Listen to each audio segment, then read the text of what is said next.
Welcome back to JTB Talks, where we keep it real. This is day 2 of the journey.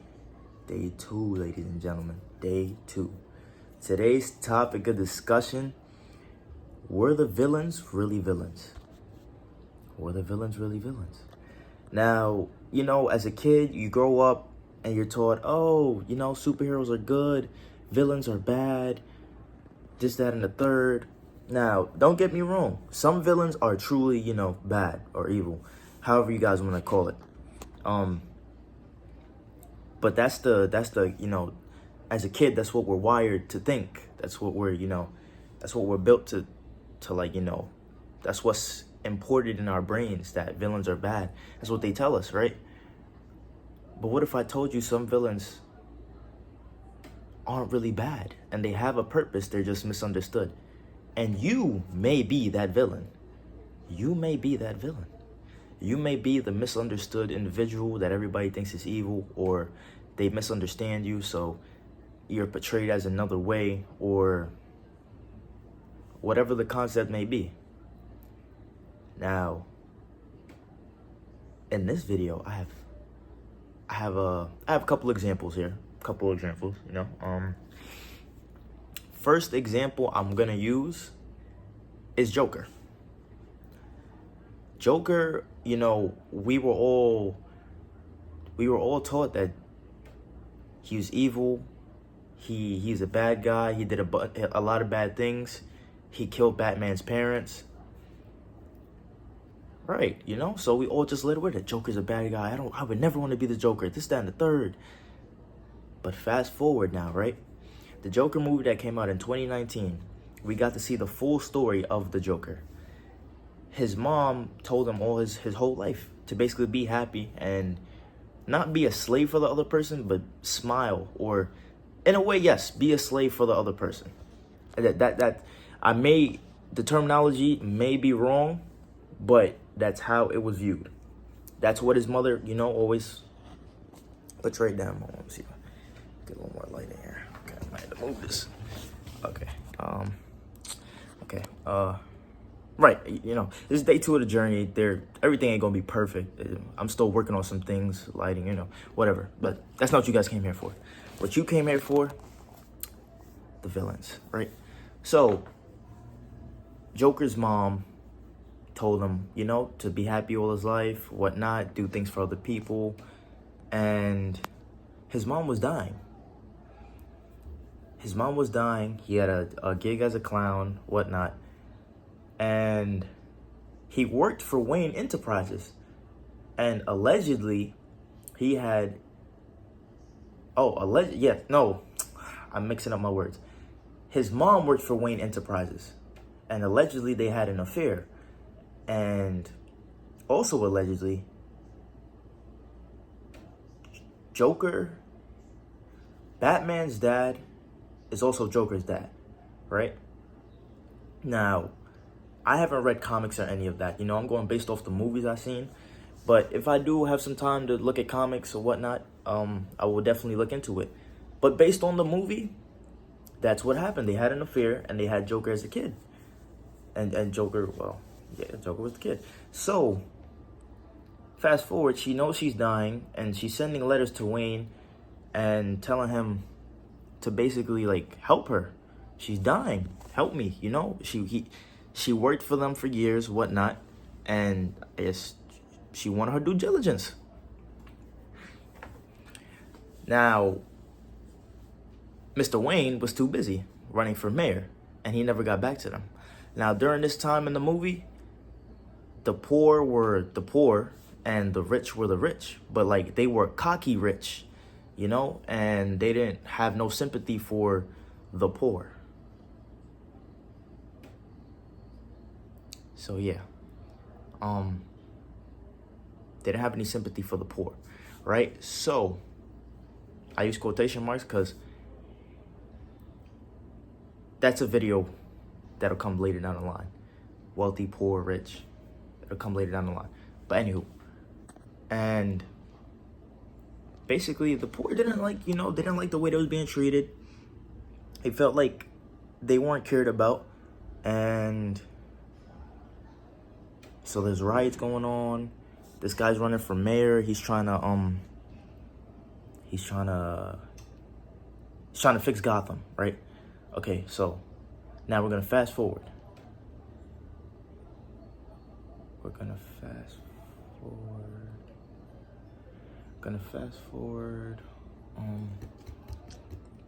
Okay. Right. Here we are. We're gonna fast forward, right? In the movie, he looked up to Joker. The Joker looked up to this guy who had his own TV show, and he was a famous comedian and whatnot. And he got onto the show. Arthur. It's Arthur. Arthur before he was Joker. Arthur got onto the show, and I don't know if it was real life or if it was in a dream that the host made fun of him for living with his mom and you know that. So boom, that happens. Fast forward, Arthur ends up losing his job because his coworker gave him a gun. Oh right, this is an important part I missed. He was outside doing his gig, and some youngsters came, beat him up, and took his poster sign or whatever. So when he came back in, his coworker saw it, and he was like, I guess he didn't like the way that it saw, and he was trying to help him. So he gave him a gun. So he gave him the gun. Arthur's doing a gig now in the children's hospital. The gun drops. He loses his job. Now, at this point, he's going kind of insane. So, you know, he made it to the show. The guy made fun of him, and that was kind of like his tipping point.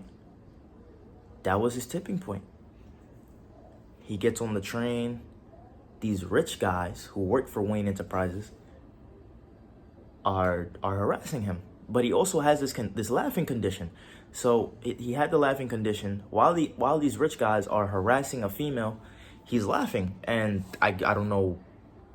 I guess it offended them somehow. But Arthur still has the gun on him. So you know,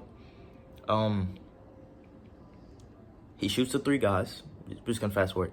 He shoots the three guys, and this goes on his run to become the Joker.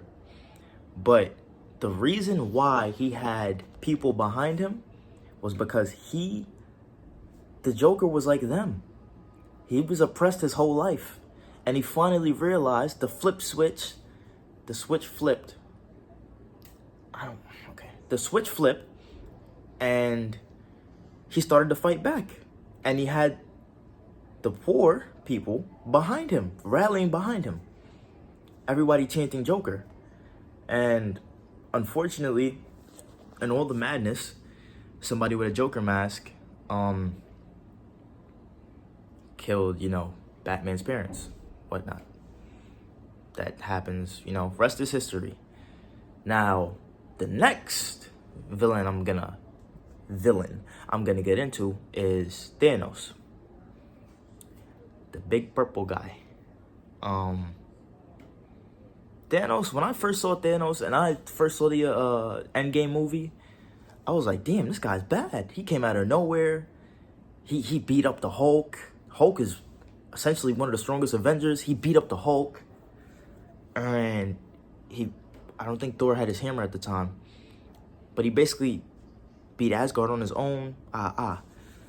And, you know, I was thinking he was the bad guy because he was trying to get the Infinity Stones. And everybody was saying he's trying to erase the universe, which wasn't the case. The scenario was he was trying to prevent what happened to his country, what happened to his homeland, happening to Earth. Think about that. Now, really debuckle this. He wasn't trying to erase the whole universe, which he could have done. He was trying to lessen the universe. Now, sure, it's not good either way you put it, but his cause wasn't for a bad reason. It wasn't for pure evil. It was because he wanted to save Earth in a way. He didn't want it to end up like his home country, as to where he told them what was going to happen. He told them they're going to run out of resources, they're going to run out of food, they're going to run out of water. And what happened? It happened. Everybody got wiped out.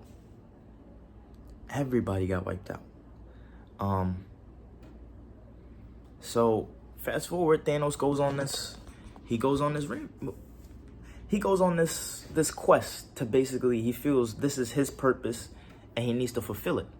So this is his quest, right? To go, grab the Infinity Stones, blessing these populations, and keeps them alive. But it's completely at random. The snap was completely at random. It didn't take out all the rich, all the poor. It was equally. It was equal. Case in point, Thanos, his purpose, his objective wasn't for pure evil. You know? It was to prevent suicide in a way. It was to prevent that. And yeah, that's Thanos' reason. Joker basically shows you what happens when you push so much on somebody. And the last villain I'm gonna talk about now. Actually, I'll mention that after. The last villain I'm gonna talk about is Magneto. From X-Men 97 to God knows when. The reason why Magneto was the way he was, he could have been ended the Earth. He has the power to do it. But he didn't do it because he had respect for Charles Xavier.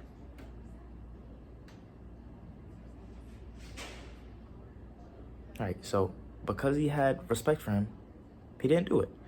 But his whole thing was, we're mutants, they're humans. We can't coexist. Why can't we coexist? Because the humans are gonna feel like we're too powerful. We can't be controlled, like they can be controlled. So they're gonna wanna, kill off the mutants.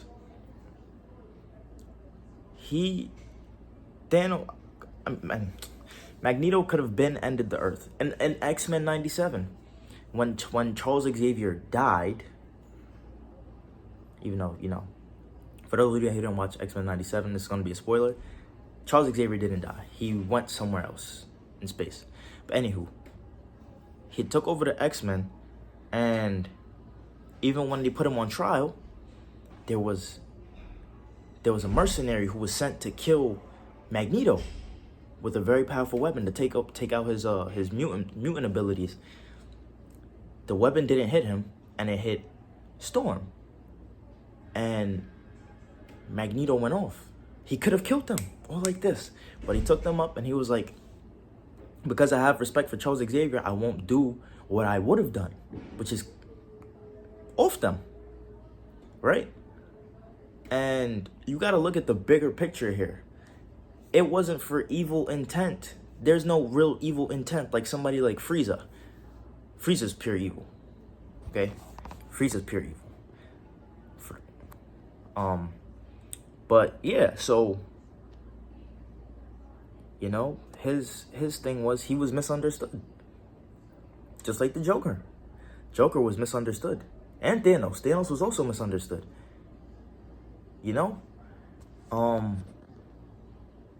Magneto was also misunderstood. All three of these villains that I mentioned here, they were all misunderstood. And you may feel like that, but it doesn't make you a villain. It doesn't make you a villain. So, I'll continue Magneto. Oh, yes, Magneto. Magneto was basically like, we can't coexist. He sided with humanity, right? He sided with them. They went to Genosha, and they killed a bunch of mutants. That was when Magneto lost it. He declared war. Gambit died, which is another mutant, who's part of the X-Men, who fight for humanity. And the lady that was working with the X-Men gave them up. She gave up Genosha, which is why Genosha... which is why Genosha... Which is why Genosha, and ultimately ended up falling. And some people ended up dying. Some mutants ended up dying. And that made Magneto declare war. Because they clearly showed him, we can't coexist. And when we try to coexist, you guys ruin it. You guys ruin it. In a way, this is kind of like Us from the Government, which is a video for another time. Case in point is, not every villain is a villain. Sometimes they're just misunderstood. Sometimes you may be that villain, and sometimes you're misunderstood. It's all about breaking it down. You know? That's it for today. Once again, this is JTB Talks, where we keep it real. This is day 2 of the journey. If you like what you see, like, subscribe. I don't really do it for that, you know? I really do it for the message. Peace.